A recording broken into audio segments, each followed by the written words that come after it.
like everyone up there to finish up now so that we could take off with the next segments of the program. We want to begin in the next 3 minutes, maximum 5 minutes.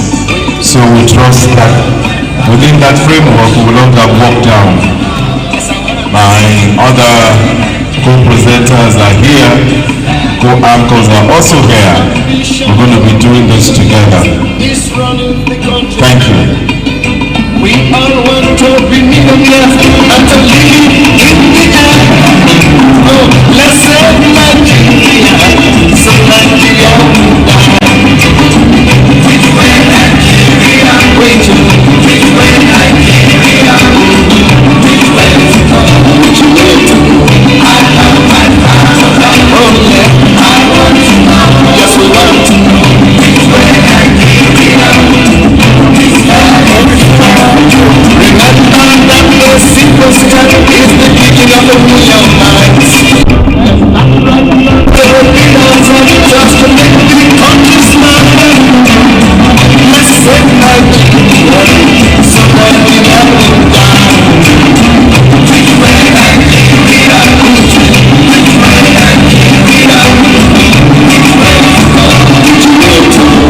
I love my life.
Let's give it a chance to grow.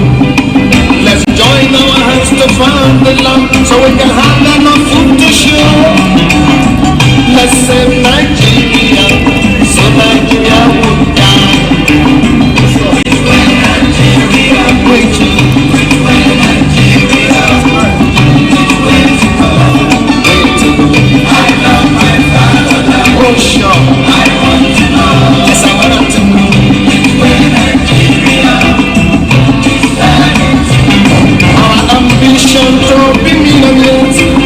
running the country now.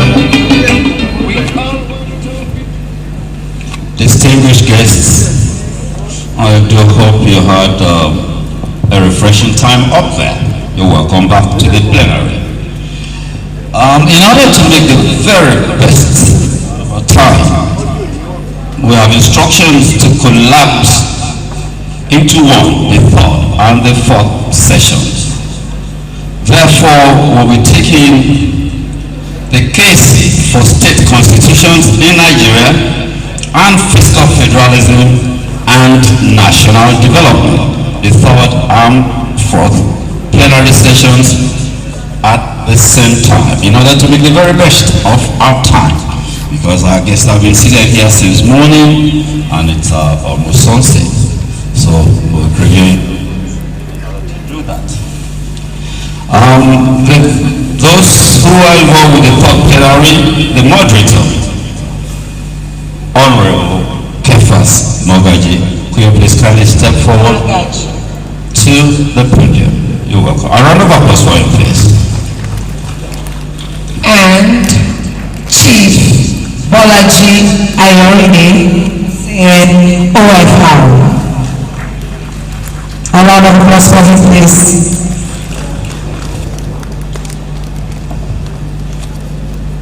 We also have on the third plenary, Jibrin Samuel Okuteka, SAN.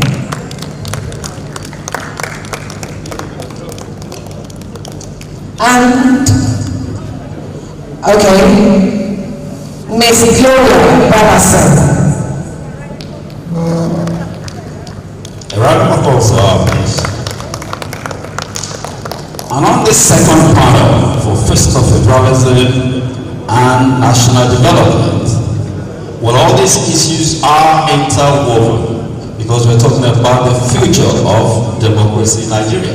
These are critical elements and issues, so they do not stand, each doesn't stand alone, they are all interwoven.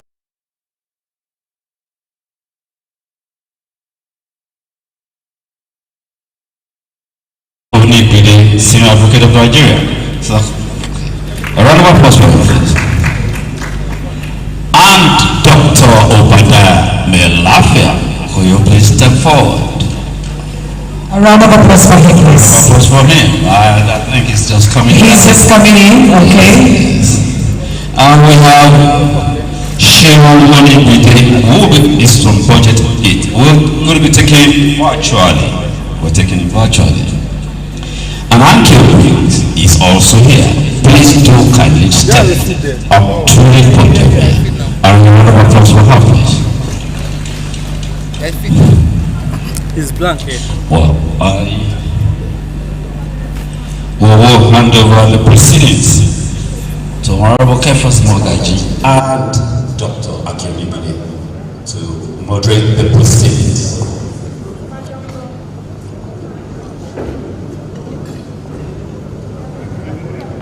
Thank you, Your Honor. Now, the first half of the session, we'll be dealing with the topic of states to have their own constitution. Now, we know recently the National Assembly had a public hearing on the review of the 1999 Constitution.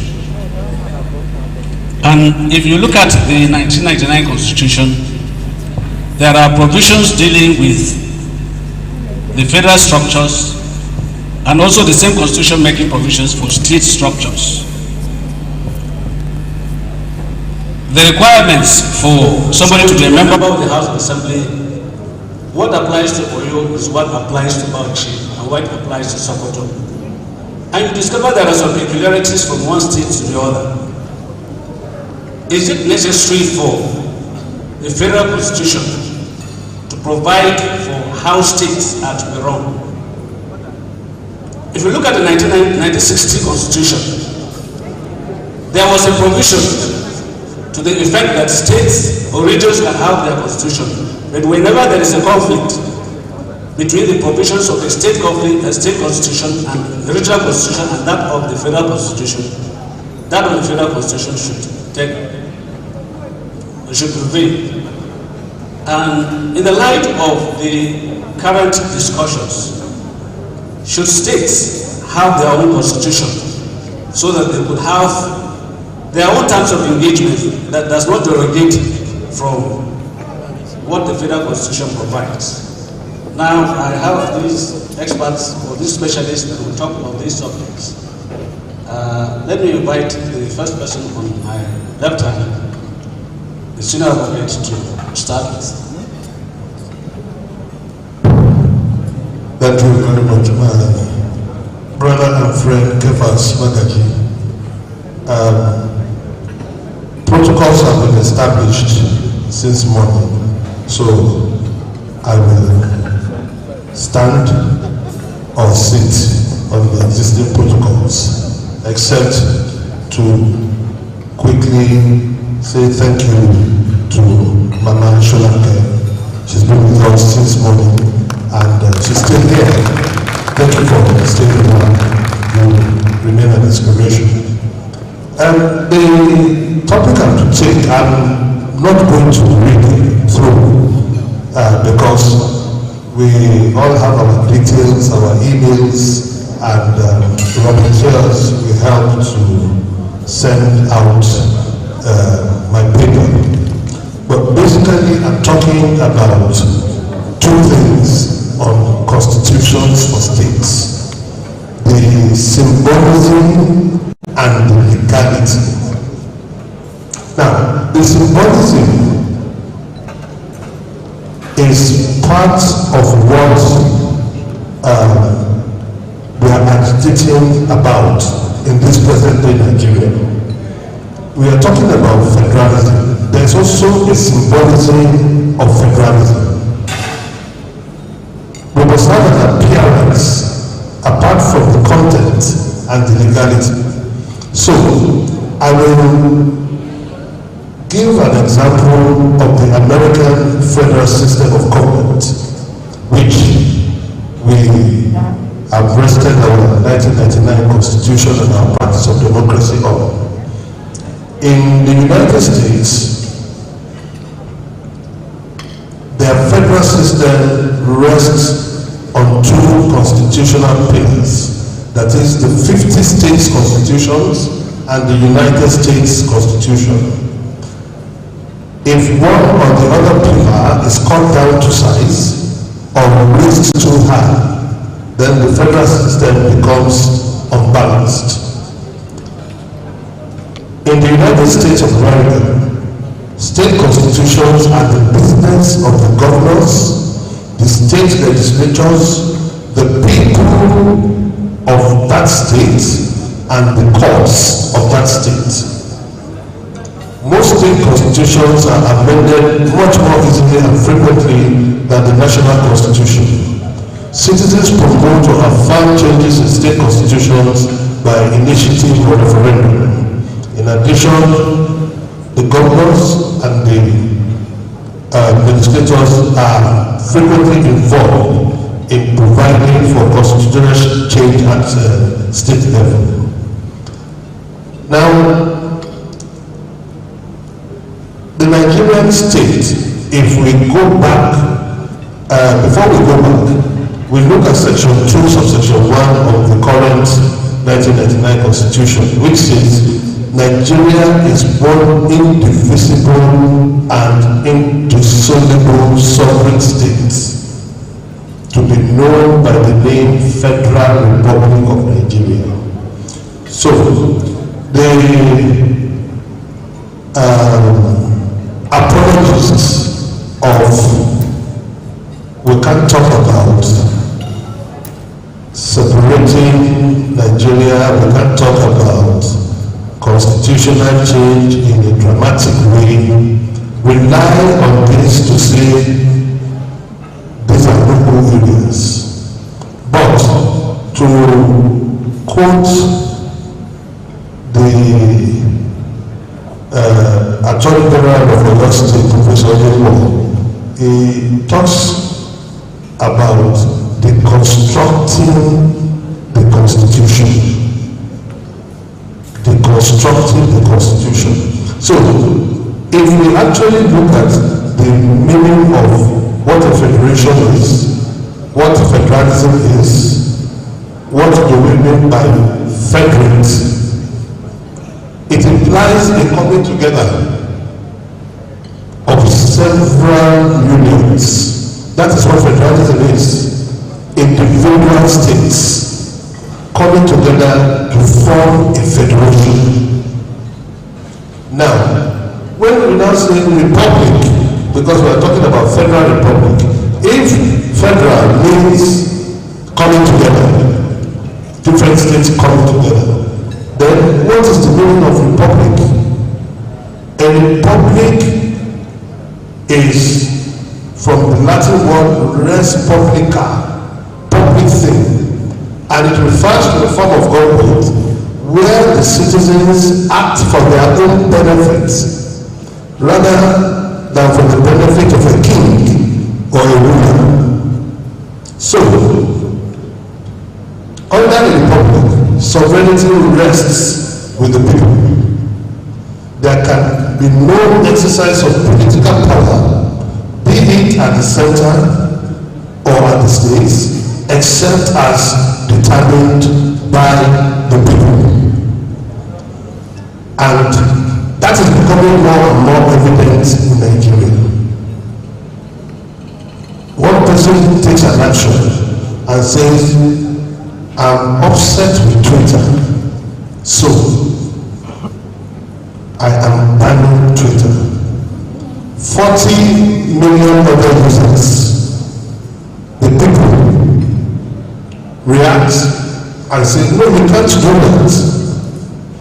If you like, you can remove yourself. You can stop using it, but you cannot stop us using it. Somebody somewhere says, I will prosecute if you don't stop using it. And the people again say, show us the law that allows you to prosecute us. That is being Republican. Now, I looked at constitutional development in Nigeria, the Independence Constitution of 1960, the 1963 Republican Constitution, then the constitutional conferences we had under the military, the Unification Decree of 1966, that is the Ironsi era, the Murtala Obasanjo constitutional initiatives, the General Babangida Constituent Assembly, the National Constitutional Conference of 1994, that's the Abacha Conference, and the 2014 Jonathan Conference. Now, I come to the 1999 Constitution, and my position is that that Constitution is silent, unlike the 1963 Constitution, which allowed regions to have their own constitutions. The 1999 Constitution is dead silent on the issue of state constitution. However, under section 4.6 and 4.7, 1999 Constitution gives the legislative powers of a state in the House of Assembly of that state. Section 7 gives the State House of Assembly the powers to make laws for peace and good government of that state. And it goes on to talk about the exclusive list and the concurrent list in schedules 1 and 2. Now, the conclusion I reach is that the 1999 Constitution, having not forbidden state constitutions, our State House of Assembly can promulgate a constitution for the state where the people of that state sit down together and want that constitution. The law is very clear. What will go into that constitution, and it will be stated clearly that it is not to conflict with the federal constitution. You can ask me, what are the things that will be put in such a constitution? Every state has several features that are different from each other. What is important to the man and woman in Zamfara may not be important to the homogeneous people of Ekiti State. In Oyo, we sit down and the Ogbomoso, Oyo, Ibadan, Ibaraba sit down and look at certain things that affect our lives. And this can be included in the constitution. In fact, I have 3 minutes. I will wrap up. I have possible features of a modern state constitution. And I said the modern state constitution is an ideal of the structure and contents of a state constitution that emphasizes brevity and broad functions and responsibilities of government. It can, and this is the symbolism part of it. Oyo State, for example, we have a coat of arms. We have a logo. Every time we sing the national anthem, we sing our state anthem with pride.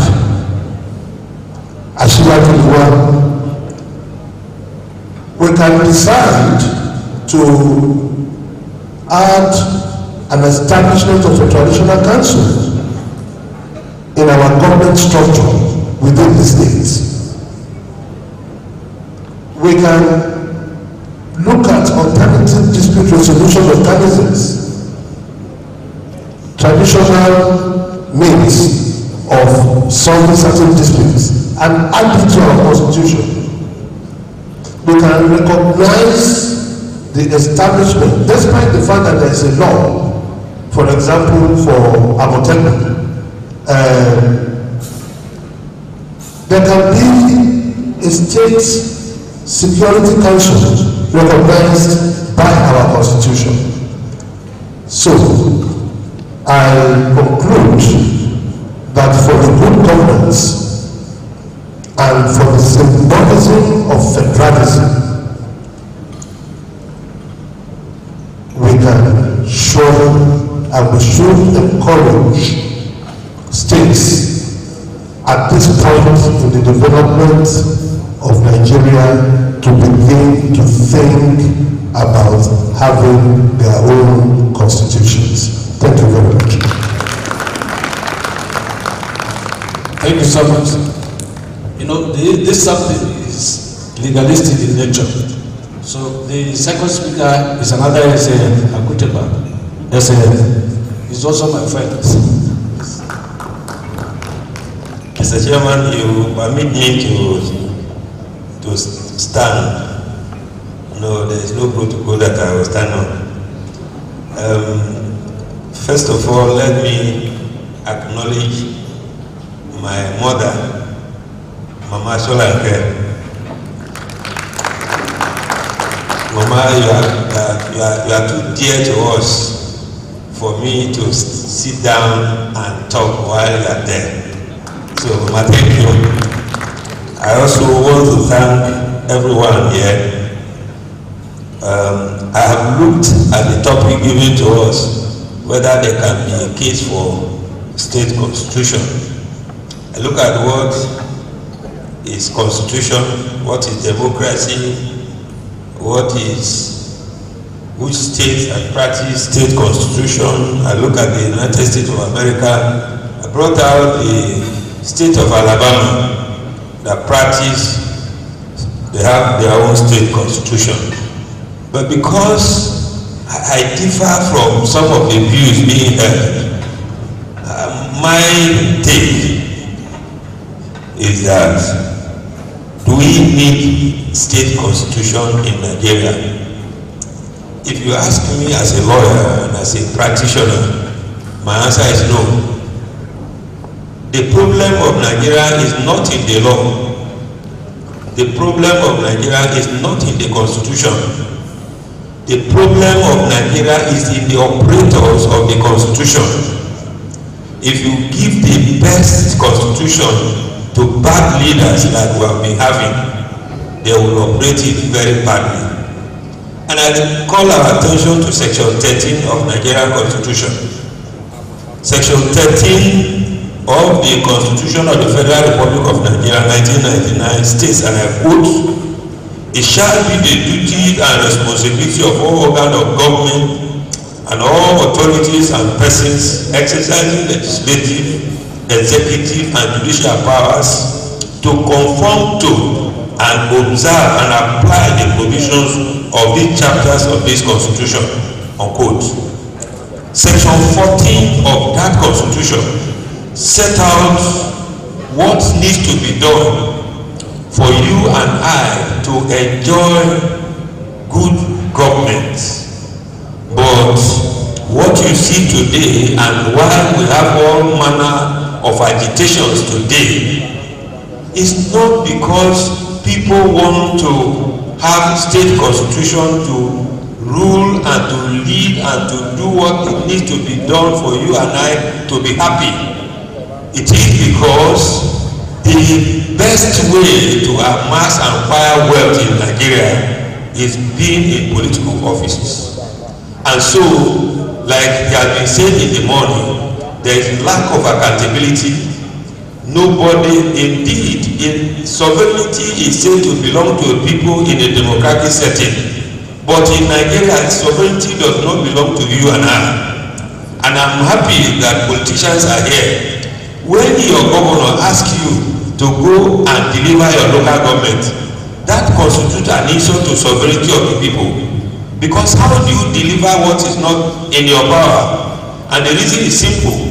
Because no one has regard for you. And so, my first reaction is that until we have true leaders, not rulers, what we have been having from colonial time till today, we either may have had regional leaders, we have never had a nationalistic leader who has the respect of you and I at heart. That is why even when the constitution says the appointment to our government shall reflect federal characters and geographical spread, what the people in power look for, they don't look for the best. In Nigeria of today, what you know does not matter. It is who you know that matters. That is why, if you look at most of the people that are appointed to political offices, and I mean no insult, and it's empirical, there are people who cannot dare the tiger, who cannot challenge the person that appointed them. That is why you will see Attorney General coming out to tell you that he will be prosecuted, for instance, if you use Twitter.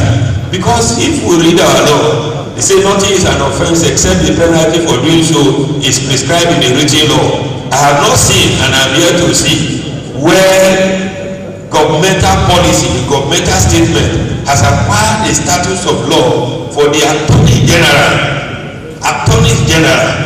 to say that you will be prosecuted. Therefore, my submission with respect is that even if we give each of the states in Nigeria 36 or the local government's constitution to operate, as long as we continue to have Nigeria with Nigerian blood, with the DNA of total disobedience to law and order, total disrespect, then we will still continue to be clamoring for different things. For instance, those of us who are lawyers, is there anywhere in our law that when you are conducting election, you should recruit thugs? The Electoral Act prohibits it. it is one man, one vote. But to take the thing to the level, even the judiciary is also aiding and abetting the kind of, with respect, injustice we see in our electoral process. For instance, Mama, before we agree to meet and they say that public documents can be tendered and the judge can look at it, but in our electoral jurisprudence today, there is a theory of law called demonstration of documents. The official language of our judiciary is English. Document written in English language is expected to be demonstrated. So I have also said that the various arms of government, both the executive, the legislature, and the judiciary, have no respect for rule of law. What we operate in Nigeria is not rule of law, it's what I call rule of convenience. It is when it is convenient that governments begin to preach the rule of law, but once it is not convenient for them, it's no rule of law. Otherwise, in an unprecedented manner, the judiciary has been locked under lock and key for more than 2 months, and nobody cares that anything is happening. So my conclusion, therefore, because I'm being stampeded to sit down, is that one, we must avoid, if we want to enjoy the dividends of governmental resources, let's have a good leader. 2, we must avoid corruption and corruption. 3, we must respect and pay fidelity to the rule of law and due process. 4, we must have any conduct that will suggest that government is above the law of the land. But today, government is above the law of the land. And like I say, unless we avoid taking ownership of wrong, because in Nigeria today, there is a primordial defense of ownership of wrong. As long as the person that is in the wrong is in the good book of the government, no consequences. Therefore, my submission, therefore, is that I do not believe that the problem of Nigeria is in the law or in the state constitution. The problem is in the DNA of Nigeria, who have no respect for law and order. Go to the market, you will see people who are even cheating you, and there is a law called Weight and Measurement Act. Who has enforced it? Ordinary Ojogari, they put something under it. So the DNA of Nigeria, unless we respect it, even if you bring us the best constitution of America, it will not work here. Thank you.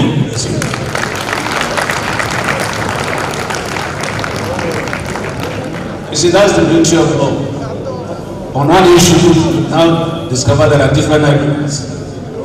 Now, the next speaker is my sister, Ms. Gloria Balasa. Madam.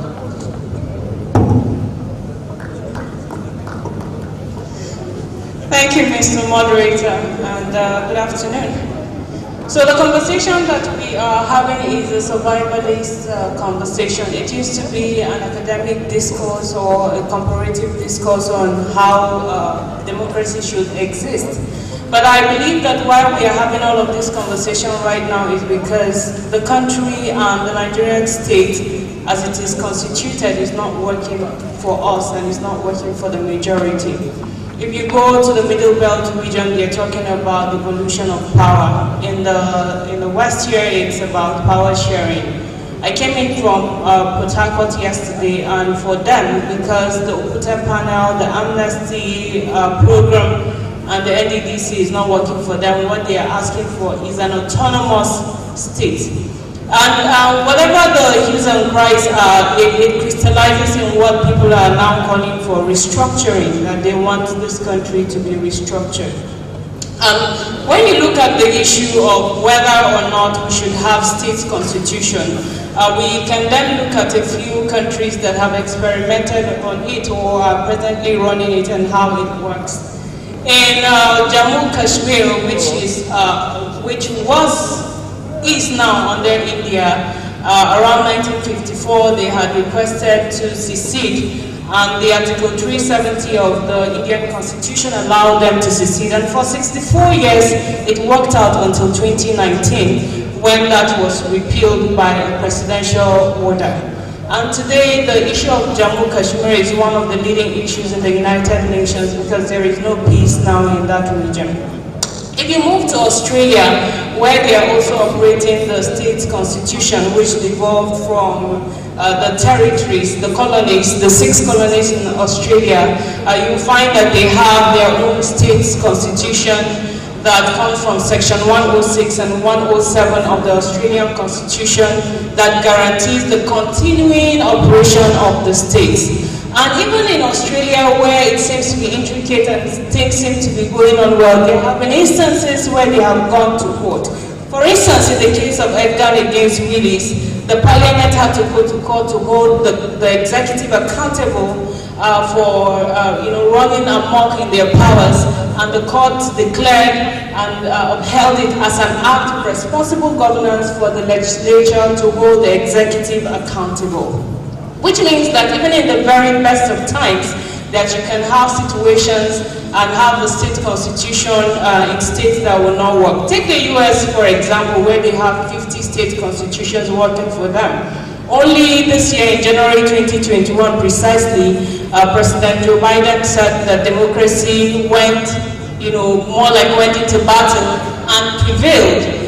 Which means that even for US, which is the democratic capital of the world that is running the state constitution, it is not working for them. So the question is, should we have state constitutions? How do I vote? I vote in the negative. And this is the reason. As it is right now, states, you can just take an example of elections, local government elections. How many states are having the local government elections as at when due? The local government now and the local government chairman as quarter volunteers for the state. Or if you look at the issue of appointment of judges, map it out from Kebbi State to Gombe State to Cross River State, you will see how the governors want to decide who should be the head of the court or not. Or if you go to my state where I practice, Kaduna State, you see where power is on rampage, where the governor decides who should have a house and who shouldn't, who should work and who shouldn't. And so in the construct of power, you must have a situation where power must be accountable, that there must be set boundaries for power. And I think it was Michael Princeton who spoke about how you must, when you have a democratic mate and an undemocratic mate, it will turn out not to be well. So what will be the way forward? You see, as it is right now, we have checks and balances that can work. Earlier on, Professor Kubodia was saying, how is it that the Nigerian police would work excellently in other states and not work in Nigeria? Simple. Because Section 17 tells you that the foundation of the Nigerian state should be equality, it should be freedom, it should be justice. Whichever way you want to map out what our problems are, because these foundational issues have not been dealt with, we're still going back to it. Section 14 tells you that the security and welfare of the people should be the primary purpose of government.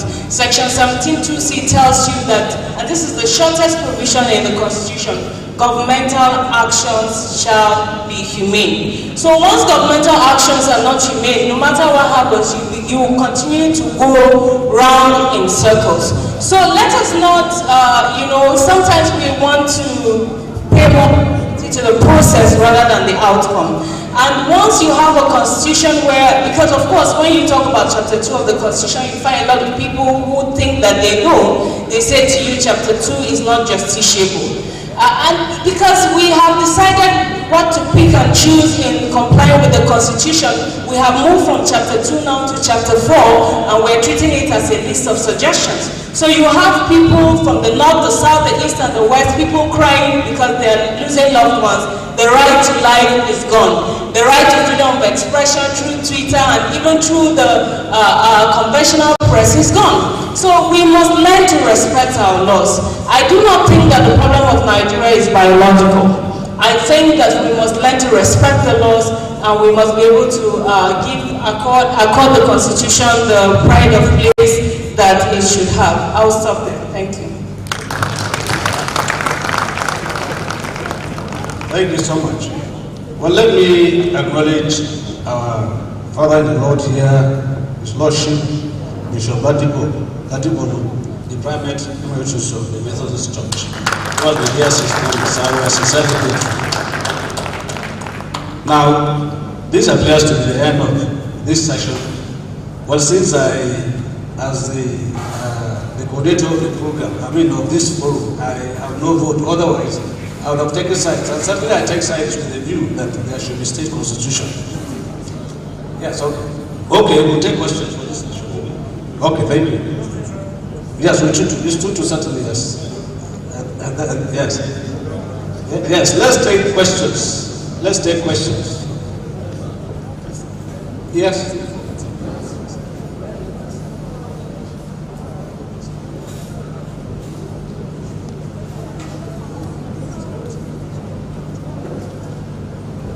Well, the suggestion is that we will take questions after those of fiscal federalism will do their presentations. So that you can now write down your questions so that we can take the questions thereafter.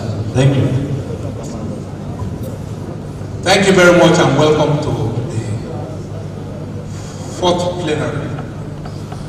The issue under interrogation here is fiscal federalism and national development. I want to join my other colleagues in thanking Mama Sholanke for being here with us up till now, as well as my Lord Babala Bigoni, Ojoya Kalewo. Thank you very much. I feel particularly difficult and pained when we have this type of gatherings and we have the likes of Mama Sholanke, Babala Digulu sitting from morning up to now. There were in this hall young people, members of the NANS, members of student organizations that we invited. All of them have gone. Somewhere pressing phone.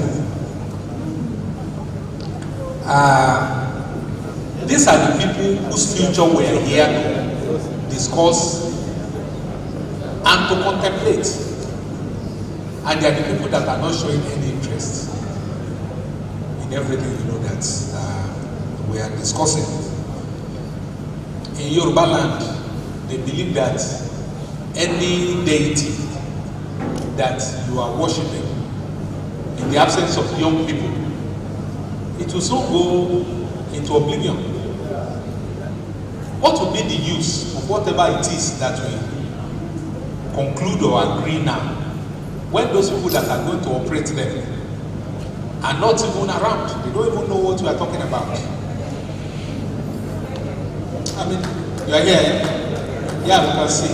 You have filled the whole hall and you have filled the gallery. It is a very sad thing, and I want to advocate that each and every one of us, wherever it is that we practice, in our offices, in our chambers, in our homes, please let us engage our young people. Very many of us are so strong, compared to those people that taught us, because of the kind of impact that these people have made on our lives. When this session, this particular summit, was to take place, one of the people that I consulted as the chairman of the committee was my teacher, Osagai, Egosa Osagai. He taught me federalism in the political science class. Who is teaching these young people? And whose voices are they listening to? The subject of this afternoon's conversation is fiscal federalism and national development. I am not going to be the person that is going to interrogate the subject. I have eminently qualified people who have an inside-out understanding of this subject, except just to set the tone for the conversation. When we talk of fiscal federalism and national development, what we are saying in essence is that there is an economic dimension to federalism. There is a naira and kobo dimension to it. How does federalism aid or hinder economic development? Federalism says, okay, we are different entities, but we will cooperate for purposes of mutual benefit and existence. For instance, if all the states in Nigeria were federated, what it would mean is that we'll cooperate in order to be able to make the best out of each one of us, and then take care of the weak lines that exist, between all of us. Cannot be strong in the same way, so that where Jigawa state is strong, or your state will not be strong there, we cooperate. But what is happening today is that the areas of strength of each state is muffled, is disabled in some of the instances, and therefore makes no sense. For a long time, you know very well that we import so much rice. There are areas of this country that can produce all the rice that Africa can eat. But we are not looking at it because it's not necessary. We can always bring in rice from Thailand and from India. Fiscal federalism will require that the areas of each person's strength is promoted so that they can be the best, for themselves and be able to contribute to the center. It is the reverse that we have. It is that we are not, no state is really interested in producing resources. Most states are interested in collecting resources from the center. It is turning federalism on its head. When I was in the bank, the balance sheet of one particular bank interests me a lot. And that is the balance sheet of Union Bank. Union Bank has a branch at 40 Marina. The balance sheet of 40 Marina alone is about 50% of the balance sheet of the whole bank. That is, all the profits that they make in number 40 Marina is the equivalent of the profits that they make all over the country. What does that mean? Is it only the people in 40 Marina that take salary? No. They will give salaries to all the other far-flung branches that may not even be breaking even. You allow each state, each federation unit, to put in the best that it can. You take care of the weaknesses of all the others. But when you have another branch that is doing so well, it can contribute, to the center. There are economic, there are financial dimensions, to this concept of federalism. Like I said,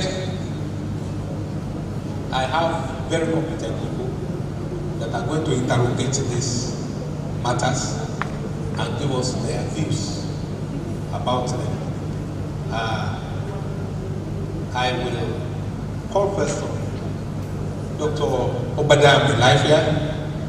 I don't know what I can be saying when Obadiah Melafia is seated, given the kind of experiences that he has had in financial services, as a philosopher himself, as a political economist, and many more things that I'm yet to even to know. Dr. Melafia.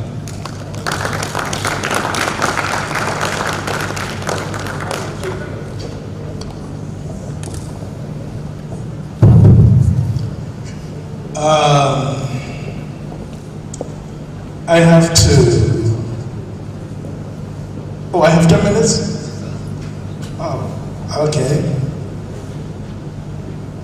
I have a PowerPoint, and it's slightly more than 10 minutes. But I used to be a teacher, and I know what it is like after lunch. So please, just get up and stretch. Just get up and stretch. Just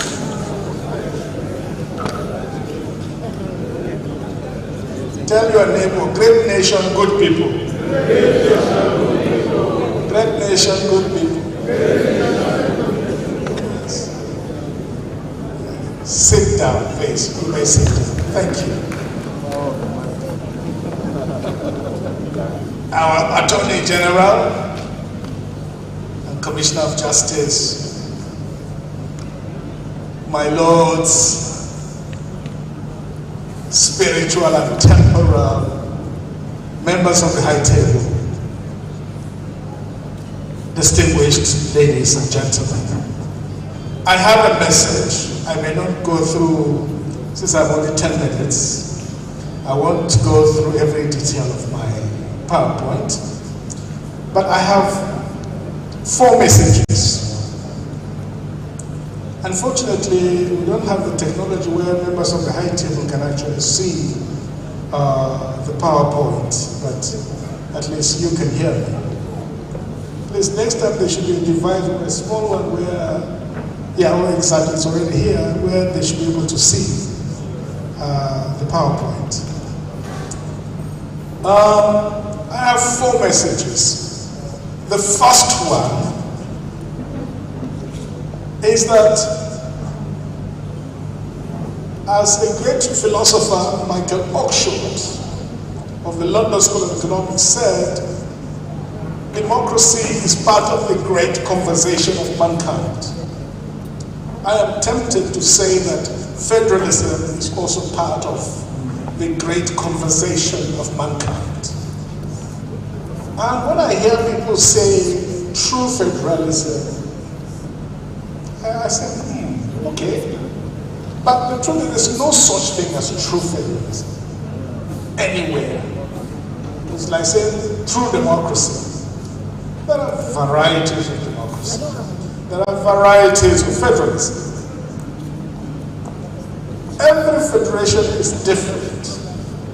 Every federal system has sprouted out of its own trajectory, historical trajectory, and unique economic and social conditions.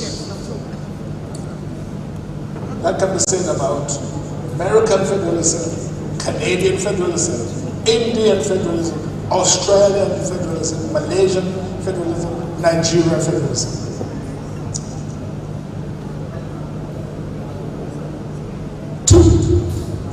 Our federalism is not working. And Nigeria right now is not working.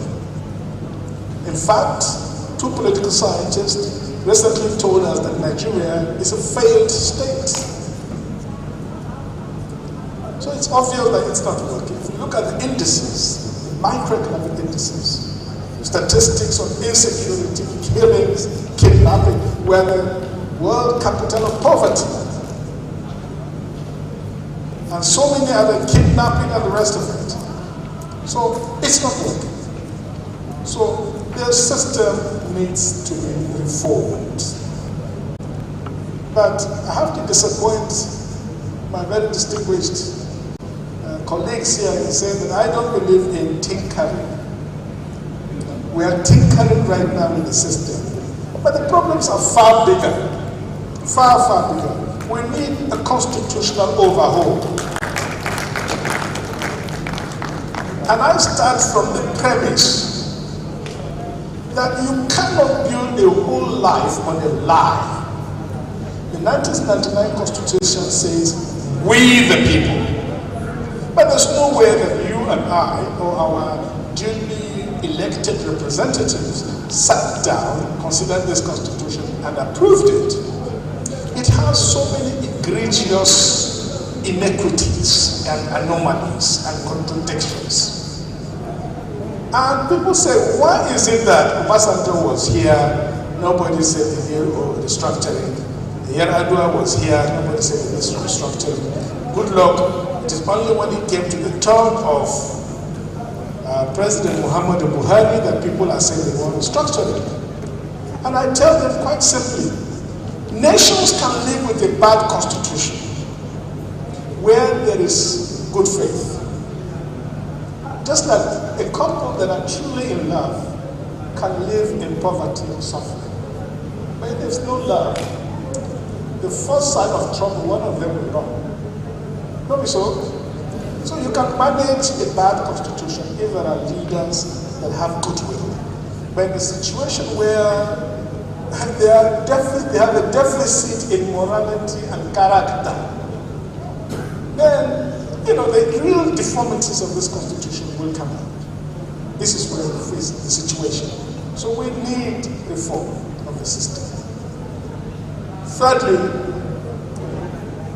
we need devolution of the regions, devolution to regions, and ensuring that the dominance of the center with regard to fiscal federalism is drastically reformed, such that the ratio should be 40 to 60 in favor of the regions in terms of revenue allocation.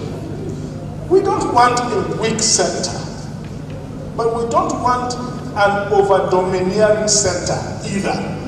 There must be balance. That is what we need. And finally, my main message today is, we talk too much about sharing the national cake. I'm not hearing enough conversation on baking that national cake.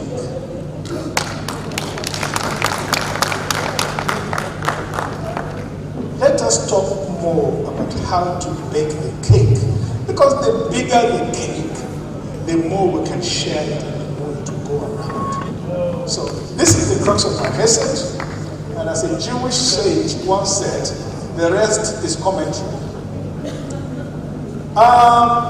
If you look at some of the stylized facts, population 206 million, land area, we are the biggest economy in the continent, GDP, but we're a poor country, very, very poor country, with life expectancy of only 53 years. Those of us over 50, we are living on borrowed time as far as statistics are concerned, because the average life expectancy is 53. And we are low on human development and the rest of it. Largest economy of the continent, rapid demographics and urbanization, rising national debt. Our debt today is 84 billion.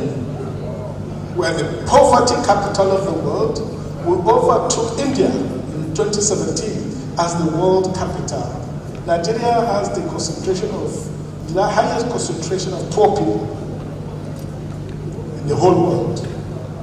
Is that a good price to have? Is that a good position to be? Our leaders don't understand it. Growing insecurity, massive infrastructure deficits, and oops, is it working? Aha. So, some data on growth. Growth has been heading south continually. We had 2 years of negative growth in the last 4 years, 3 years in fact. And that is very alarming because our population grows at the rate of about 3.2% annually. And our population doubles every 30 years. Just calculate it. From 57 million in 1960. We are today over 200 million. In 30 years, we shall be over 400 million. How are we preparing for the young people, for the unemployed, to provide public goods, jobs and the rest of it for so many people, unless we adjust the system? Rising unemployment, and this is the population by 2050. Nigeria is number 3 there after India and China. We have pursued a petrodollar political economy that undermines long-term growth. The naira today is almost bordering on 480 naira to the dollar. And heading south further and further. World capital of poverty. This is how we overtook India in 2017. And most of the poverty, by the way, is concentrated in the north. And that is part of the conversation we must address. I'm not hearing enough of that. Yes, we need equity in fiscal federalism. We need equity, definitely. Those who produce more should have the right to keep a lot more. Those who have the natural resources should be entitled more. But another fundamental lesson of federalism from other models is that there is always an equalization program to help the most depressed areas so that they can measure up to some extent. That is true of places like Alaska that are very far from the mainstream of Europe, of American business and industry, to help them up. And those tensions were very strong even in places like Quebec.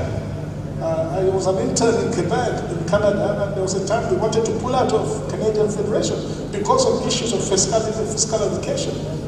And so we need to have more conversation on equalization as a principle of fiscal federalism. That those who have more should be able to help the poorest, because we get nothing if there is a total imbalance in the federation. Some are so desperately poor and others are so wealthy. There has to be some balance in that.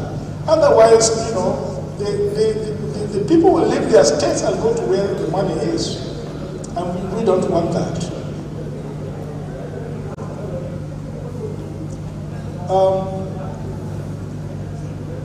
There are all sorts of problems. Some call them farmers' herders conflicts. I don't call them that. It is terrorism, banditry, cultism, oil-related militancy, separatist agitations, Biafra, Ududuwa, Middle Belt. All those things are going on. As you know, NNPC announced recently that there is zero remittance for May, June, July. I'm sure we all heard the announcement. They complained that there's so much problem. They are having to pay for lifting oil. That the cost of lifting the oil from shore, from the sea to land, has increased dramatically. So they are using all the money that they could have remitted to the federal government, to the federation account, to service those transport costs. It's an irony, but it is shocking. But this is what is going on. And Nigeria ranks the third worst governed country recently. Now, back to the foundation. Sir Kenneth Weir defined federalism as the method of dividing power so that the general and regional government are each within a sphere, coordinate, and independent.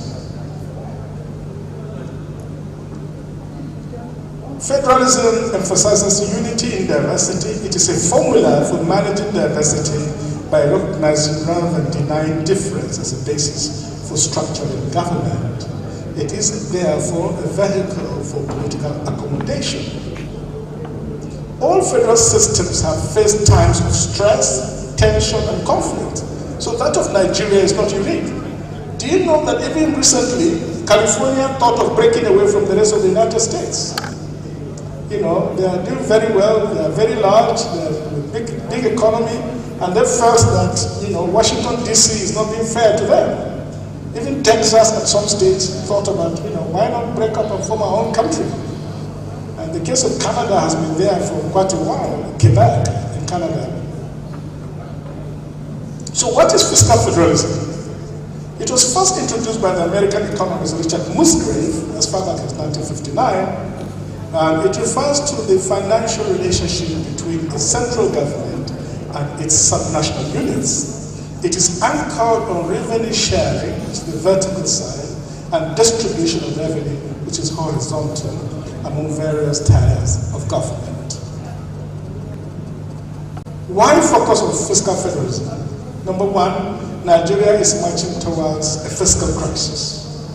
Our debt has risen to almost nothing, to $84 billion today. That's about 24 trillion naira. We are using almost 90% of official government revenue to just service our debt. Less and less resources are going to the states. That raises very serious issues. What rules should govern public finance at both federal and state levels, and also on the formal institutions underpinning that process?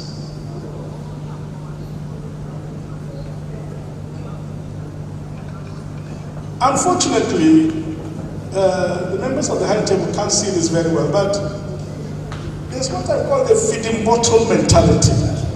This is what has defined fiscal federalism, where the big center just turns on the tap once in a while, every month, and the people come and collect. The states come and collect, and until recently, they were holding on to that of the local governments, deciding when and how much to give the local governments. So our biggest challenge is to reverse this feeding bottle mentality. Let us have a productive mentality that generates wealth and generates revenue, rather than going to Abuja like the governor, His Excellency the governor said this morning, just going through the process to Abuja of collecting every month. It's humiliating for the federating units, and it is not sustainable. So fiscal federalism should aim to harmonize subnational expenditure and their financial resources to enable them to implement their core functions, enhance the autonomy of subnational governments, and provide incentives for revenue mobilization, ensure sound macroeconomic policies, boost efficiency of public spending, and improve accountability. Equalization transfers are also very important. I've mentioned them. It should also catalyze public infrastructure development and appropriate financing, enhance role of government in line with market-oriented reforms, meet nationally agreed income distribution targets, and of course, contribute to poverty alleviation and nation building.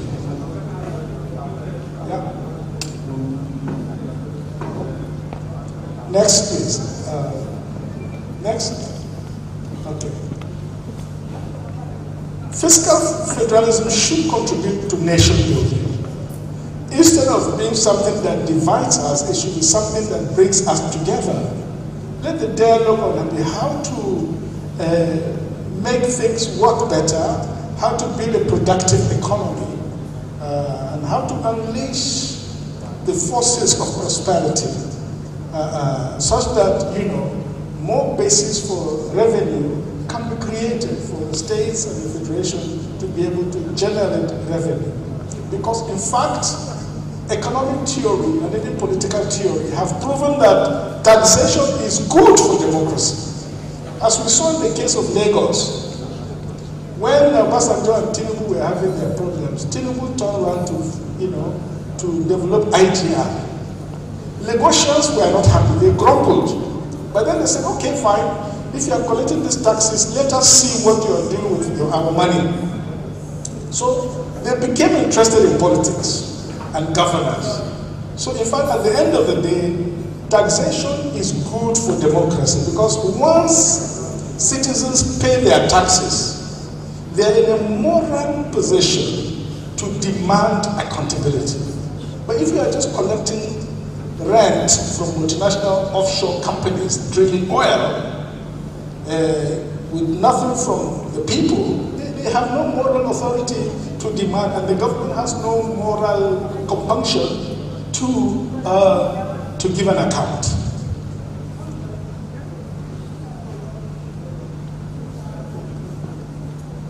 So, principles of fiscal federalism, I know that time is not on our side, but I'll try and rush and complete some.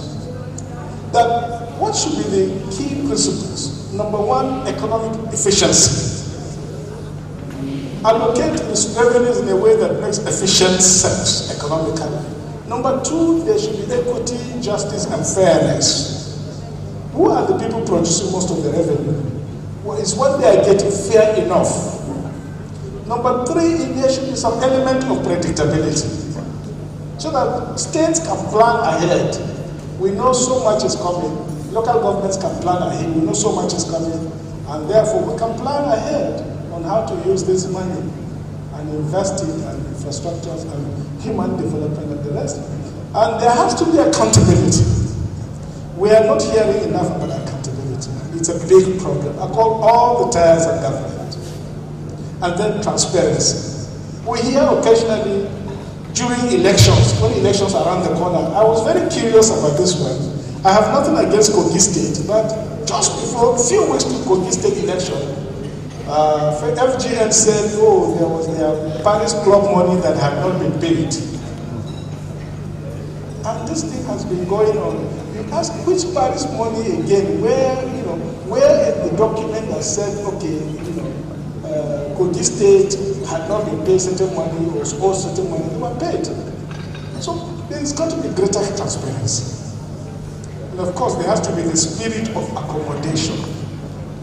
All fingers are not equal, but everybody should be given their due. There should be the spirit of accommodation and harmony as we look at these issues. And of course, taking care of externalities. In economic theory, externalities are those things that you don't expect them to happen, but they happen because of certain development projects like pollution of Niger Delta, oil spillages, and all these things. You need to take account of them in revenue allocation.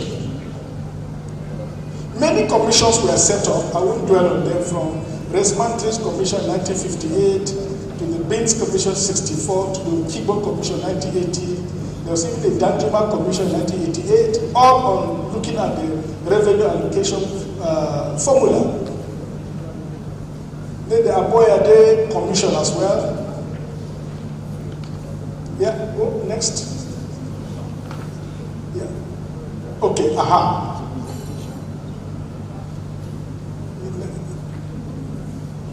Next.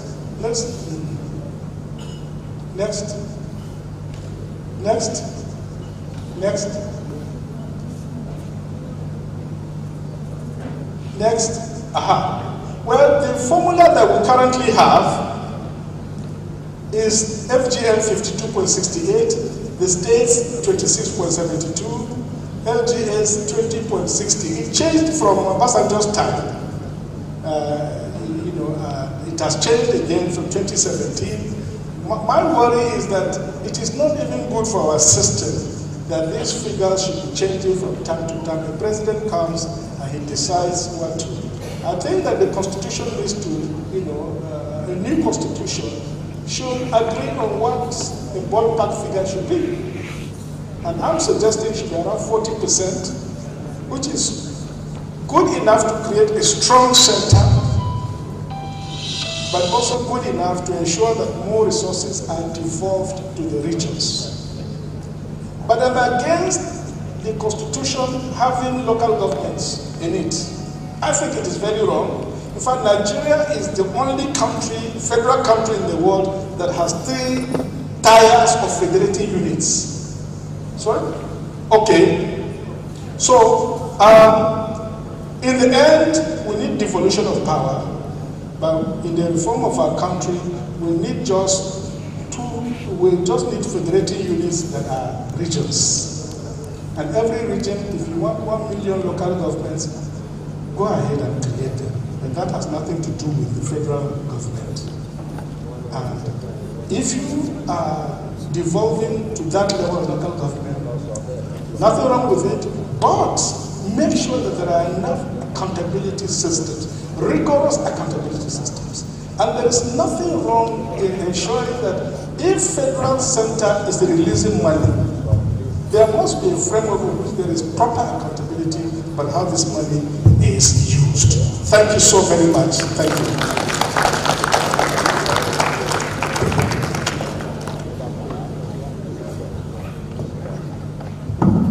Thank you very much.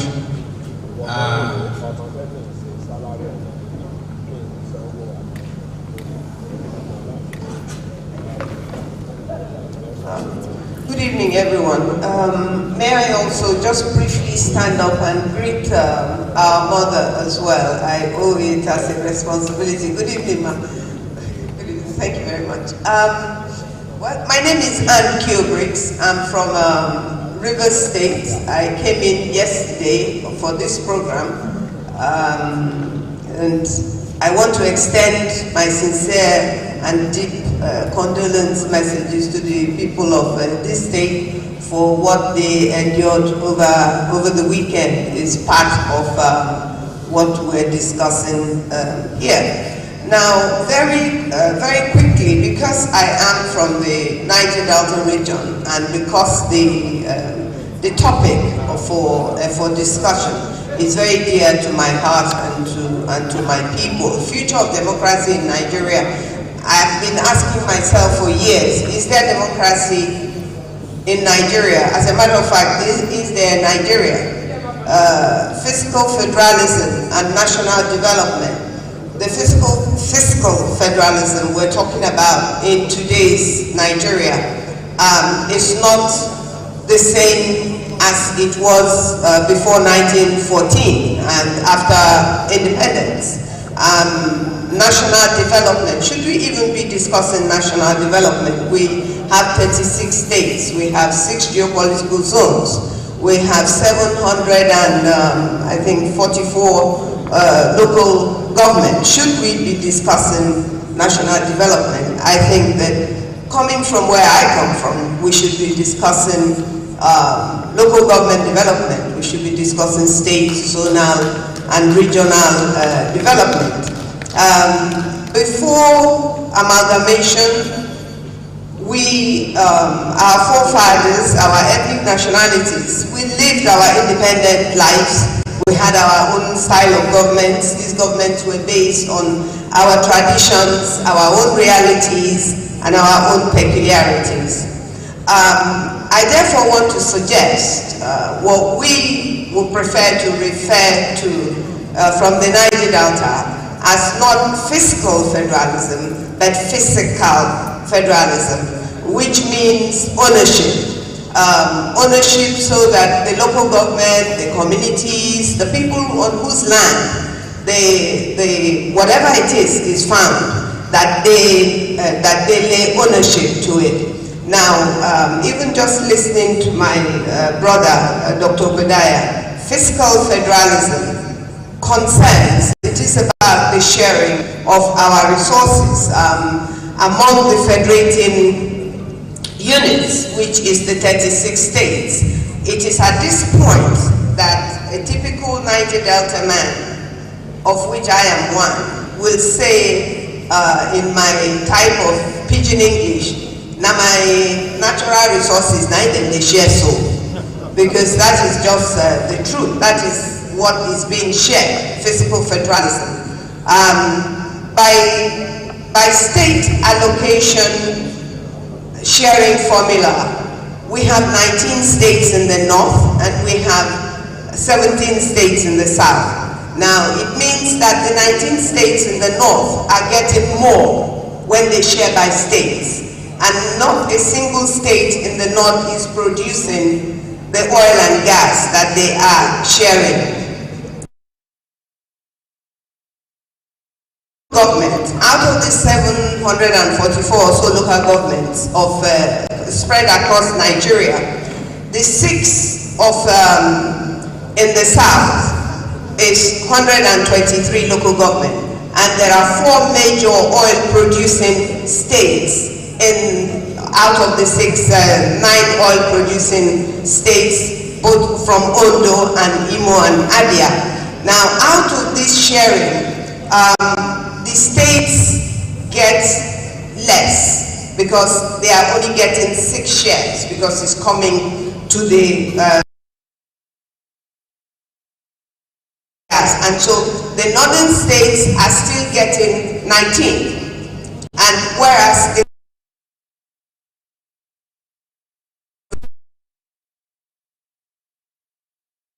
when you go to the local government, the South-South has 123 local government areas. the North has 419 local government areas. And so they are getting 419 by the sharing formula by local government. And if you tabulate it, because of time, if you tabulate it by percentage, the states get more percentage when they share to states in the North because they are getting 19. And the local government get more by percentage because they have less local government both in southern Nigeria and in the Niger Delta. So we should be discussing therefore state or zonal development and not national development, as already some states are getting more from Abuja from the oil and gas that is being revenue that is being shared. Now, if you move forward, the federalism of today under the 1999 Constitution, I want to propose that it works very well for northern Nigeria, for northern states, and it works poorly for the southern states, especially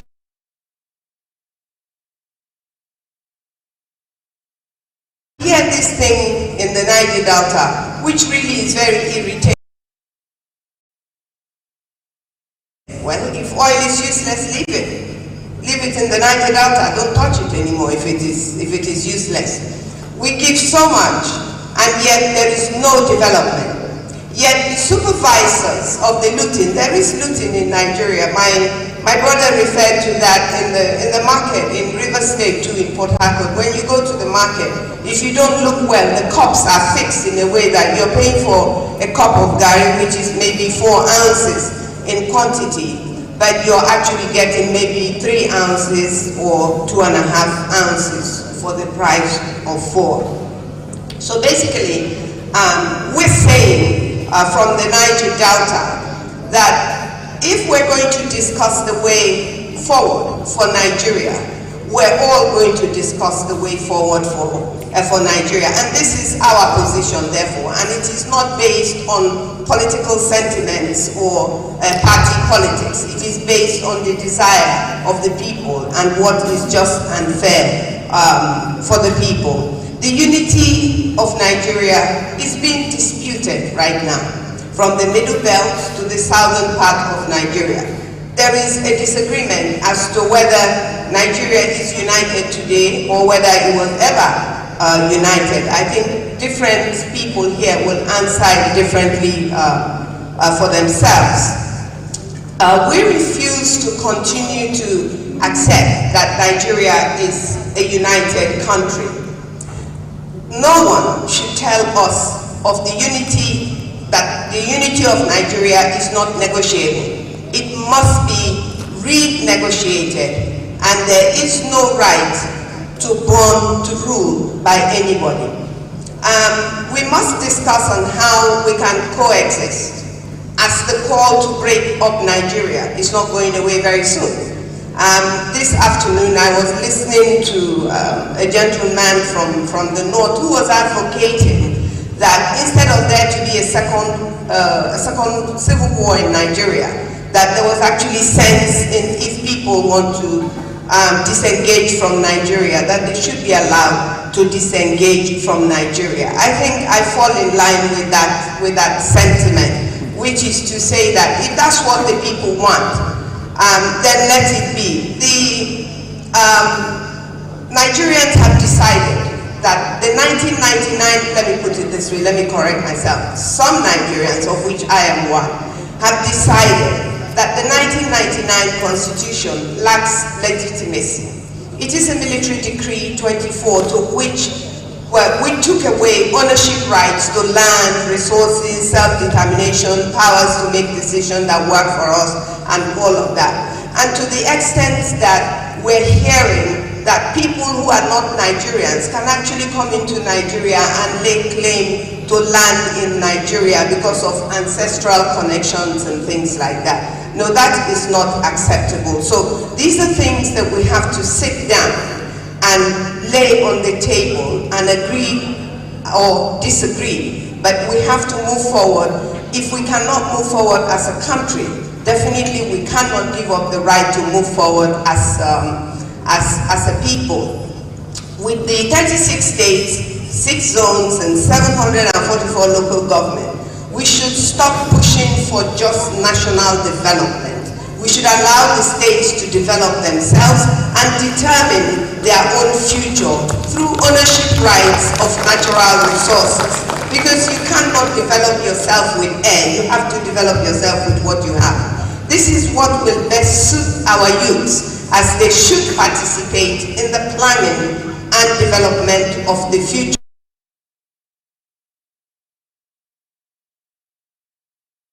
Anxiety of some people that there is no longer a space or a hope for them in Nigeria does not exist. It exists. And I think that whether we're discussing the constitution, whether we're discussing federalism, whatever it is, the census, whatever it is that we're discussing, we should be discussing it from the point of view of whether we want to be part of this system of Nigeria the way it is, or really we prefer to have a decision to make on whether we are going to restructure Nigeria or whether we're going to have a referendum, so that the people, the fishermen in my village, can decide really and truly what he wants. He's not a fool, he knows what he wants. I can assure you that my people know what they want. It's not about literacy, it's not about degrees, it's not about any of those things. Now, democracy is not failing in Nigeria, democracy has failed in Nigeria. And so, what is the future of democracy in Nigeria? Again, I ask, what Nigeria? Nigeria exists, does Nigeria exist democratically? Is there in Nigeria in place? This is the question. Sovereignty belongs to, I just have one line or two. Sovereignty belongs to the ethnic nationalities, and it is the people that will decide their future and their security. As Nigeria is today, it is no longer the future of democracy in Nigeria that is critical, but the future of the ethnic nationalities in Nigeria that is the question.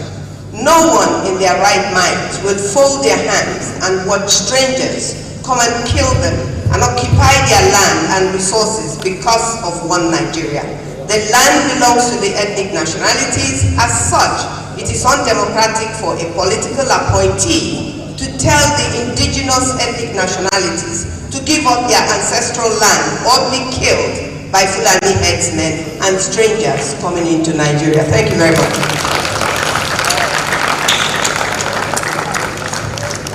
Thank you very much. Thank you, Briggs. Anybody that knows the depth of passion and understanding of Our Lady about this subject over the years will not be surprised at the clear-headedness with which our views have been articulated. We thank you very much. I can assure you that all of this conversation will be documented. There will be a proceeding that is going to be published, and we're going to have the benefit of the views that have been expressed in this summit. We are now being joined by one of the founding partners of Budget, Seyi Makinde. Is it possible you link up with Seyi Makinde, please? Seyi Makinde is talking to us from the United States. And by the way, that's the last contributor on this topic. The questions, and everyone would have an opportunity to ask one questions.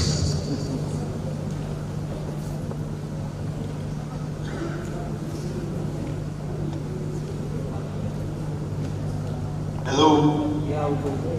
You are on. We can hear you. Hello. Hello, we can hear you. You are on. You are with us. Can you hear me? Okay. Thank you so much. It's a pleasure today, and I'm really glad to be part of this.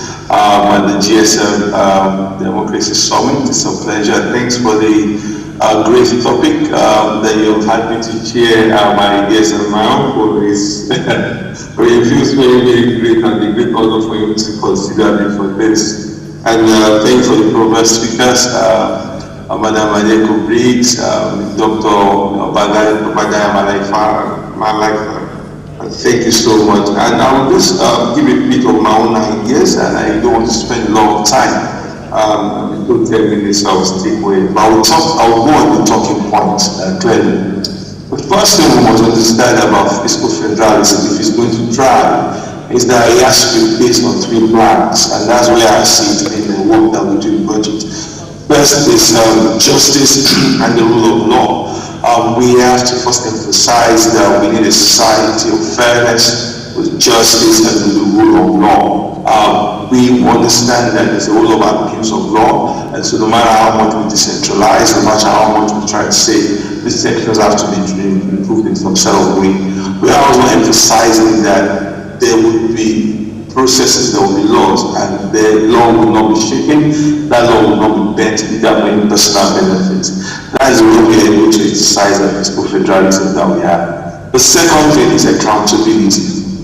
There is no way we are going to have enough, but what we can be certain of, if the little we have is wasted or abused, it will never still be enough. And when we look outside, maybe I'm going to be very clear, but we know that the 25-story Cocoa House was built in the 1960s, which we have enough resources even to take on that kind of adventure.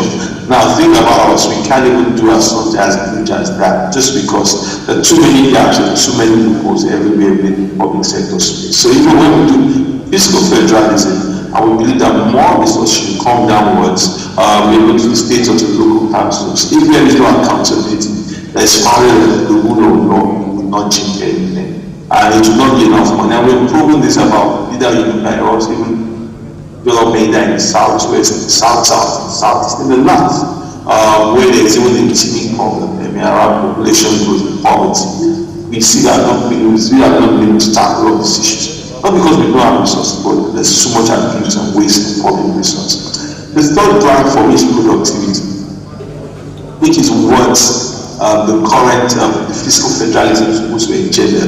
What we think will agree is that either we look at every single resource that we have as a country is not enough for the kind of country that we are. Nigeria produces around 2 million barrels of oil per day. That is the same size of oil that we were drilling in the late 70s up to the early 80s. And that was a population of around 60 million then. Now we're a population of 200 million. Well, price may have increased, maybe exchange rate may have now different, but look at the standard of living has not improved just because we've had more mouths to feed and things like that. So even oil revenue as it is never enough in Nigeria. Even if you give all the oil money to the federal government, it's still not $20 billion annually. So we have a significant problem around productivity. And that changes will not happen as long as we continue this current path, in my own view. And so the fiscal federalism will have a gender productivity. The first thing, our taxation systems need to be properly rewritten. For example, the entire pay system is taken by the state government. The VAT is also taken by the state government, but it's collected by the federal government, 85%. The CIT is the biggest problem lies because at the CIT level is distributed on the basis of population. So even if I'm the government, I bring a new company to Ibadan, and they sell up, they pay, they also make profits. I don't get any benefit because that company is based in Ibadan, because the company taxes that company pays. It is distributed on the basis of population, quality, and all other metrics, as you said. So something has to be changed, and what has to change significantly that Nigeria has to be a country that is guided by productivity. Productivity has to be a key anchor into how we do our work. So I'll put it first as rule of law, accountability, and productivity. And that has to guide how do we grow the park? How do we become a country that grows? We were going 6%, 7%, now we're nearly going 2%. That means that somehow development is not happening, things are not changing, and unemployment is increasing and things like that. So productivity has to be the center of all of this. How do we incentivize it? And one thing my last 2 points is incentivizing is our big visionary leadership. There is no state in Nigeria, maybe we're going to be a whole lot of states that does not have the resources to do great things or to be transformative. If you take Kogi, they have cement and lime. So if you take Kogi, they have cement and they have the industrial house. If you take Oyo, the industrial, the culture, the consumption power of Ibadan is even a lot to power an economy. The economies across the world, and they don't import, they don't export much, but the consumptive power within the state is enough for being able to generate income and to be able to do great things. Somehow, Nigeria has to do something to really embrace itself about where are the benefits for growth. And all of that is going to happen if we agree that we want to focus on productivity, and that will be enabled by visionary leaders. It's going to take visionary leaders to transform Nigeria in a significant way. The second point that I would have to happen is that we need a bridge period. I'm not a fan of rapid federalism. I'm not thinking to transform Nigeria. I think it can even create significant crisis for us in the long run. But we need a phased graduated federalism. Now we're 13%, which was added to us by the military. We need to move beyond that. We should be at 20%. Then we should need to understand that we can be at 25% in the next 10 years. Then at 30-40%. Because a lot of states in Nigeria are significantly dependent on power. So if you see that significant immediately, there will be challenge. There will be a lot of challenges across states. So it's very important that we develop a framework of graduated federalism, where everybody understands that we are moving quietly in a new dimension, in a new paradigm, where it's 13% now becomes 20, 25, 30%. The final thing is that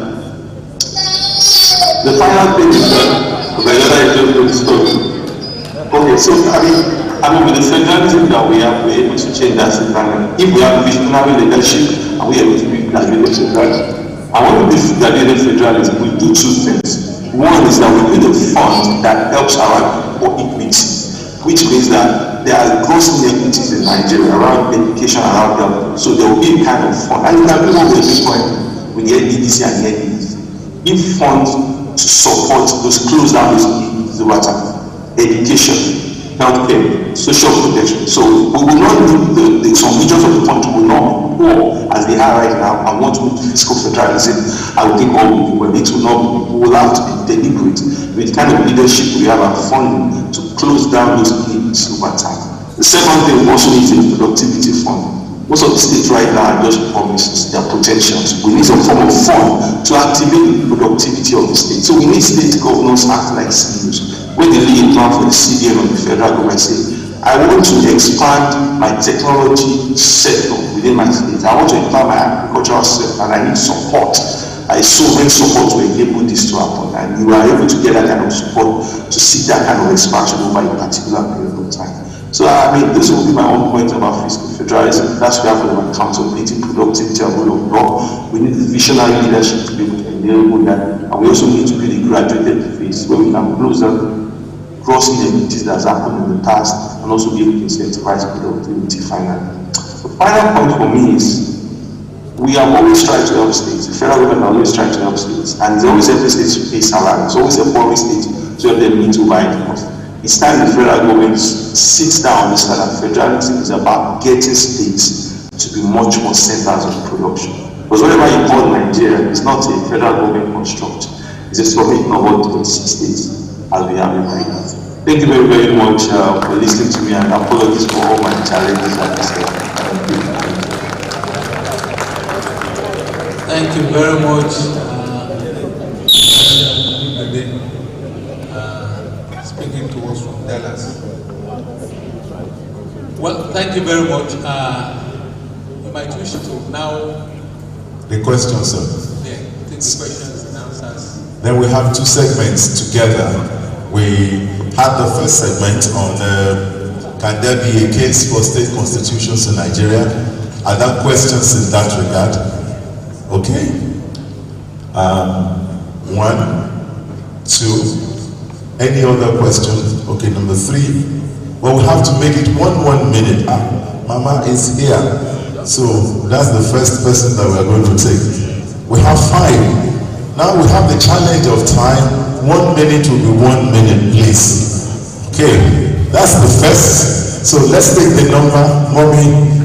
1, and then we now go back 2, 3, 4, 5, and then 6. So we have 6 questions. that order. Please take note of your numbers. Then the second one, fiscal federalism and national development.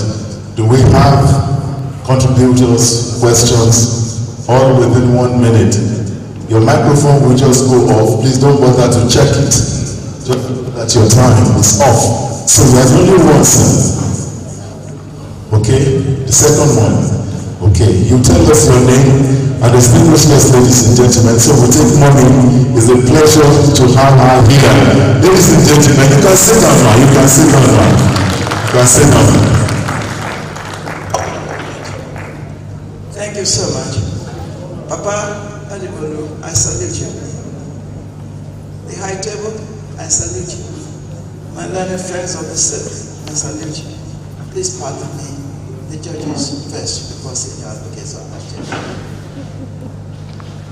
And ladies and gentlemen, please permit me just to make comments, not specifically a question.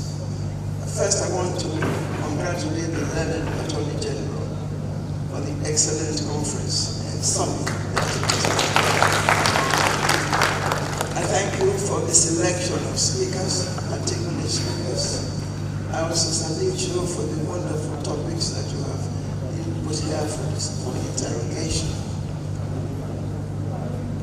I would like to say that I have spent 58 years in the law, and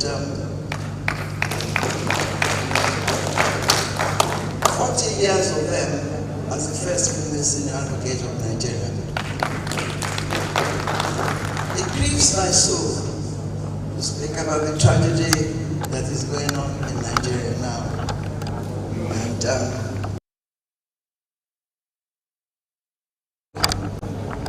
heal and save Nigeria from total disaster. First,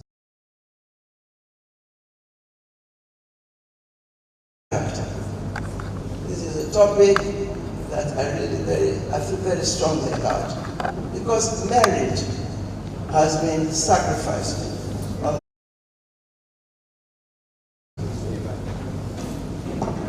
And it says, because merit is no longer the only consideration. And I say that quite honestly, because even when I read the guidelines for the elevation of lawyers, the status of senior advocate of Nigeria, and the guidelines were suggesting that there should be gender representation, I protested. I said that female lawyers want to compete on equal status, equal level with men. Don't do anything for us because we are capable of doing it. Now, I'm not ascribing any blame to anyone, but I'm heartbroken by the Judicial Staff Union of Nigeria strike action. I repeat, I'm not blaming anyone.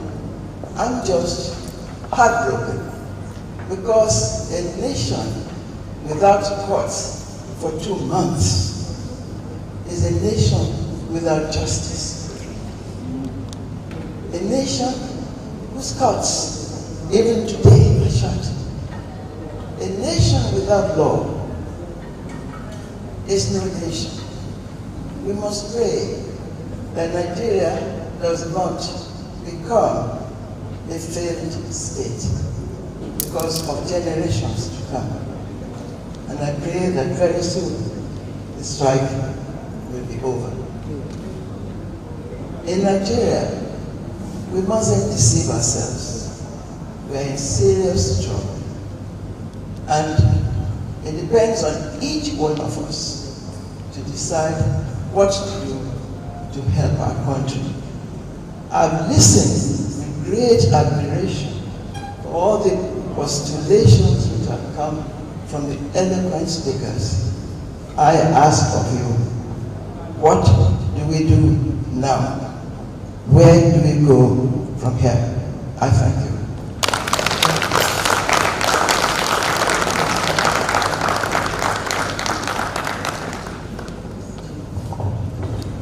she's leaving us with a very, very big question. Where do we go from here? Number 2. I am Professor William Warine, Head, Department of Political Science, Jai Crowther University, Oyo. My question is for the Senior Advocate of Nigeria, Jibrin Samuel Okutekwa. I think I got it right. If, as you said, the problem of Nigeria is in our DNA, how do we correct such a fundamental defect? You know, beyond preachments, jingles, and war against this, war against that. Thank you. He's going to answer number 3. Very much. I'm Yusuf Dokofa. I teach law, Faculty of Law at Ahmadu Bello University in Zaria. And I think my first question is to Mrs. Briggs. And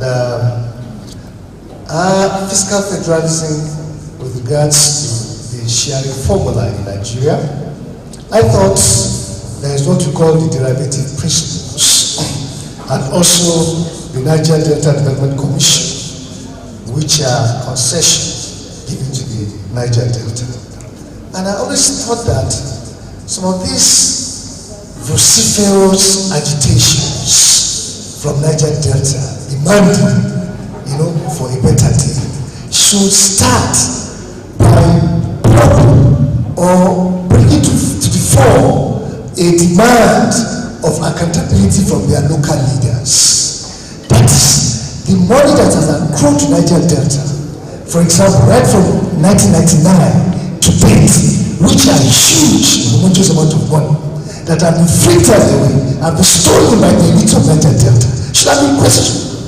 Because the argument is, look, if we do not question our leaders, there are people who take our money, go and build universities abroad, go and buy houses abroad, go and house them abroad, denying us development. Yes, the Nigerian state might not have given you what you want, but the fundamental crisis is the amount of money that has been stolen by the elites, not only of Niger Delta, of the Southwest elites, northern elites, should be a basis to negotiate our fiscal conditions in Nigeria. Thank you. Number 3 or 4. Thank you very much. I'm Sashola Abodurin from Ibadan Chamber of Commerce. I want to talk on the issue of state constitution. The question I'm asking, my own is a comment. What is our experience? I think there was a time we had regional constitutions in Nigeria, and things worked for us perfectly. Some people came, they cancelled all those arrangements, and since that time, things have not worked properly. Can't we learn from our previous experience? Anybody who does not learn from history is definitely going to repeat history. I support the constitution for all the zones that may eventually come out from a restructured Nigeria. Thank you very much.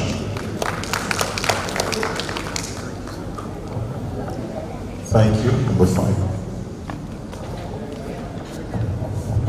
Thank you. I too adopt the well-established protocol. I also adopt as mine the very erudite submission of our mother, Chief Mrs. Shoake SAN.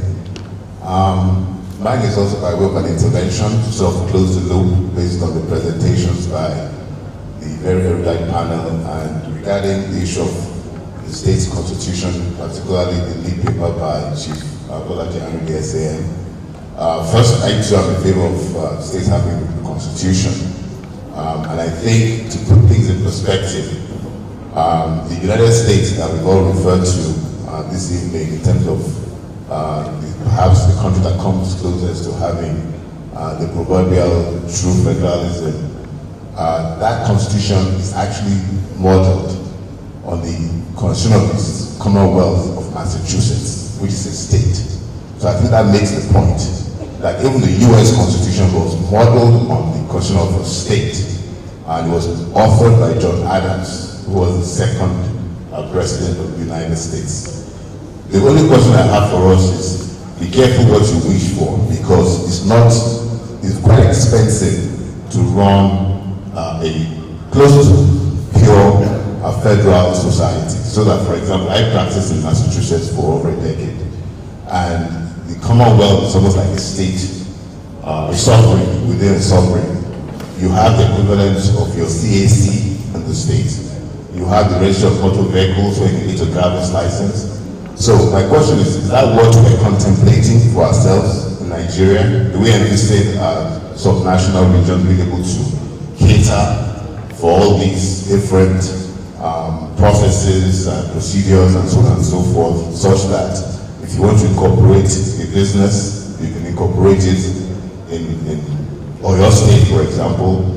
As some of the commercial lawyers know, the state of Delaware is like the hub of incorporating companies in the United States. So again, I don't want to ponder that issue as to whether we truly want pure federalism. I think I aligned myself with Sheung when he did. I said perhaps what we should have is, I heard it for the first time today, I must admit, phased or graduated federalism. Thank you. Thank you. The last for this segment. Just one question. Your name? Can I have the two together, sis? Okay. I'm Falana Monso Colin. I'm the President, National Association of Student Union, University of Department Chapter. The first question for the first segment is, we are talking about the Constitution. It is just for people that have opportunity in education that we know much about the Nigerian Constitution. How many times have we done decentralization about it? How many times have we done the awareness? If people does not know their rights, how they want to go along with their rights, we need to do that sensitization and awareness before we go about it. Maybe we can have our own state or solar home. We did not learn law in the class. Okay, sir. The last question is that you are talking about the physics, and we want everybody to pay that bread from their self. We need to go back to the law of comparative law of advantage that says each state has to specialize mostly on what they can produce most, and everybody has to work to be surprised with it, so that our own area will be able to be brilliant to provide what our people need. We need to encourage bottom-up approach more than top-up approach. Thank you. All right, thank you very much. We can't be taking, we have a lot. Only take one more. Thank you very much. My own submission is based on physical federalism and national development. It gladdens my heart when the moderator observes that those who are supposed to be on seat, or those who are to implement whatever the outcome of this summit is, are no more on seat. We have three arms of government: the executive, the legislature, and the judiciary. I appreciate you very much, the judiciary arm. They were here with us this morning till now. We are the executives, we are the legislatures. If you are talking of true physical federalism, we set the center and the federating units, the states and local government, but we are not mentioning the local government as it is supposed to be. If actually we are practicing true federalism as it is now, which means both the central, the state, and the local government has to be autonomous and be able to do certain things according to laws. During the start of this dispensation, when local government were having direct allocation from federation, that was when we have most development, especially in my own local government area, the local government of Oyo State. Then the local government are making recruitment, employing graduates and the others. Since the local government have been put under the control of the state are mostly the local government to the extent that it is hard for the local government now to do anything at all. So if we are talking of true physical federalism, we should try to restore this. If the executive and the legislators were here, my questions would have been directed to them. Are they ready to let the physical federation work? About 2 occasions, the National Assembly passed the law to give the local government autonomy. On both occasions, it failed at the state level. Why? Because the government are able to draw the state legislatures. Now, the state legislatures are clamoring for their own independence, for their autonomous. You can see the judiciary decided. They are here. They clearly show us that they want Nigeria to move forward. Where are the legislators? That shows the type of political class we have. They are for themselves, for the masses. I rest my case. All right. Well, you will take you for the last one. Honorable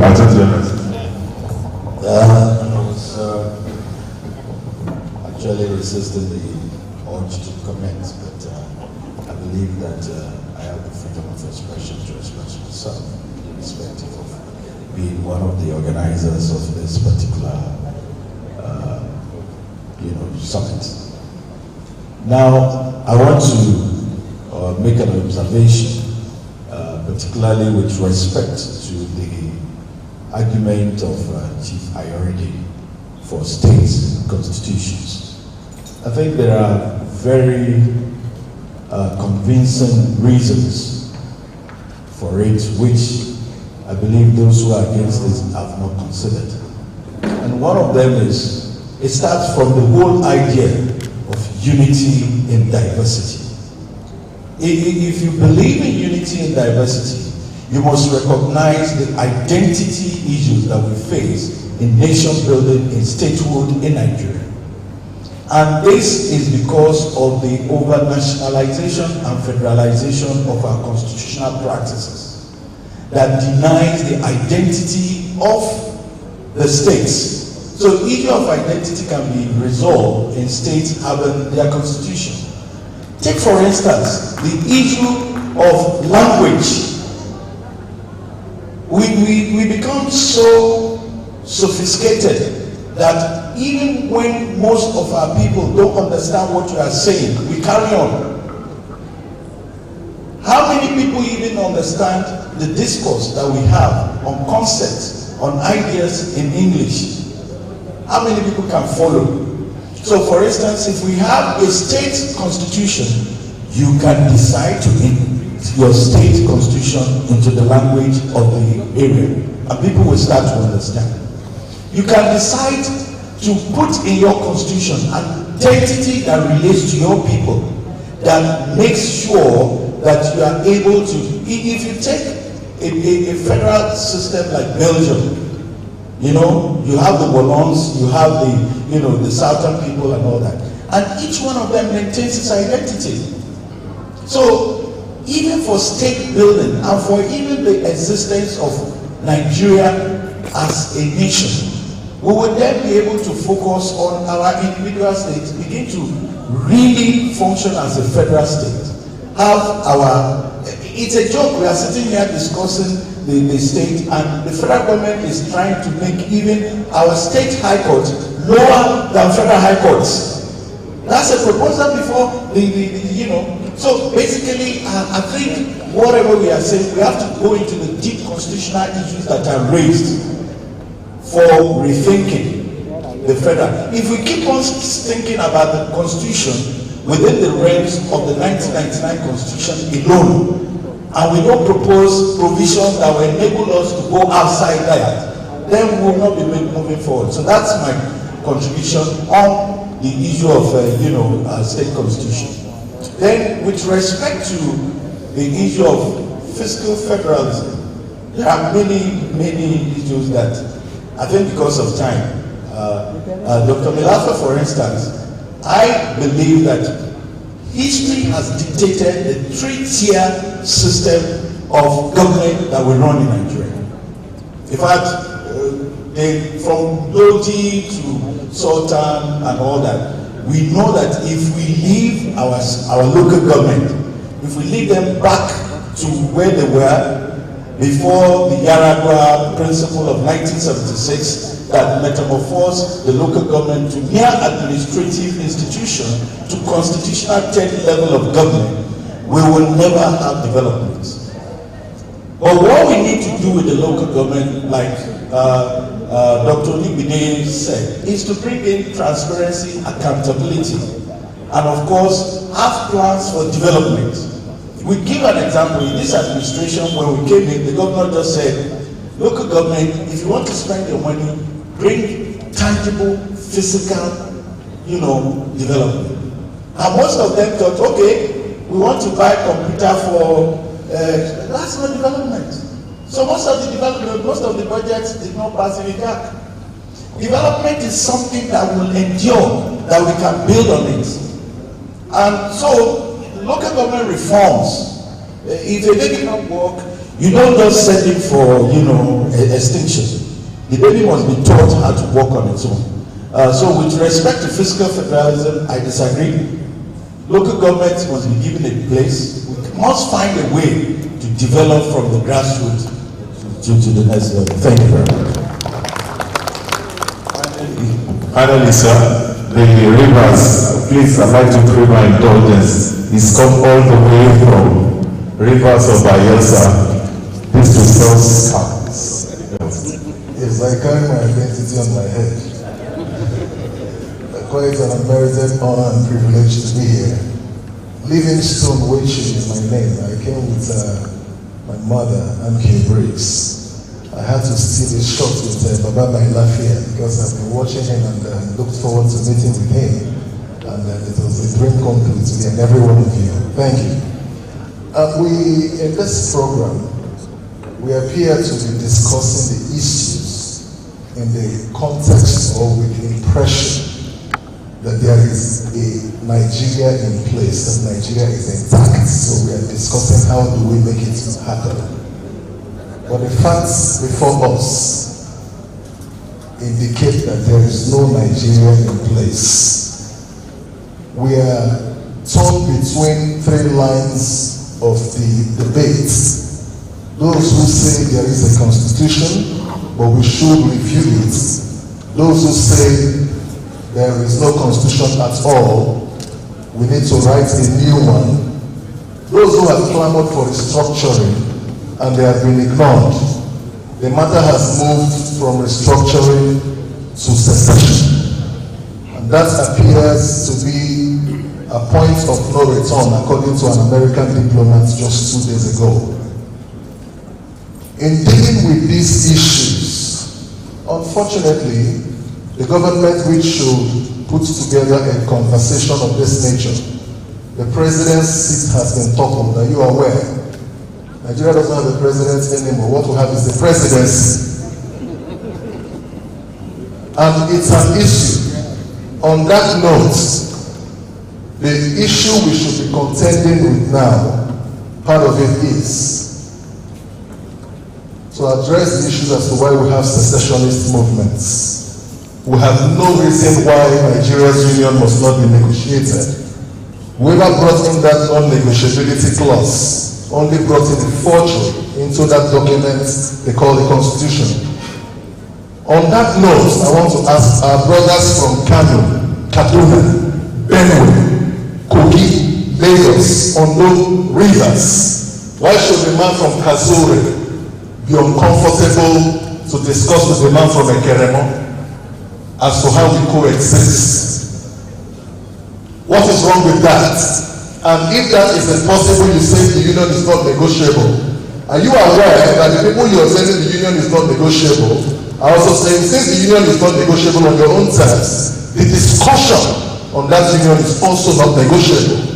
And if you continue to compare with those sides of the argument, you will keep having the type of heat we're experiencing across the land, where Nigeria continues to record more daily killings than a nation at war, including here in the battle. that we have to come by faith with fear and our hearts in our hands, not knowing whether we'll be subject to attack. That's where we are.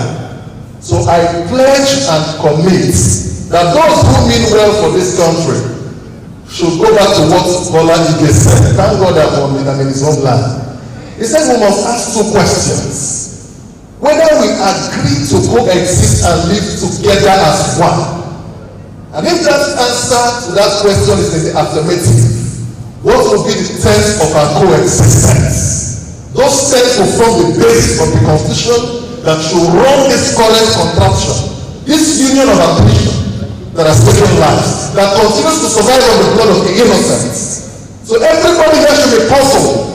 We are activists of necessity here today. But my worry is, at the end of this program today, what happens to the communique? Does it end up as a research document in the archives? Thank you and God bless you. I'd like to say that the program is not ending today. We are still continuing the discussion tomorrow. So we'll come to the high table, sir, for responses to the questions that have been put forward.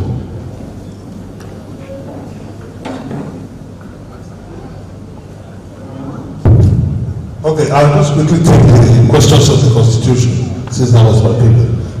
Sir, there's nothing new about states or regions having constitutions. 1963 Constitution is an example, and till tomorrow, everybody says that that Constitution was the best that Nigeria ever had, because it was the people's Constitution. My good brother and friend, Seyi Makinde, right? Yes, you support the idea of state constitution, but you worry about the size of government.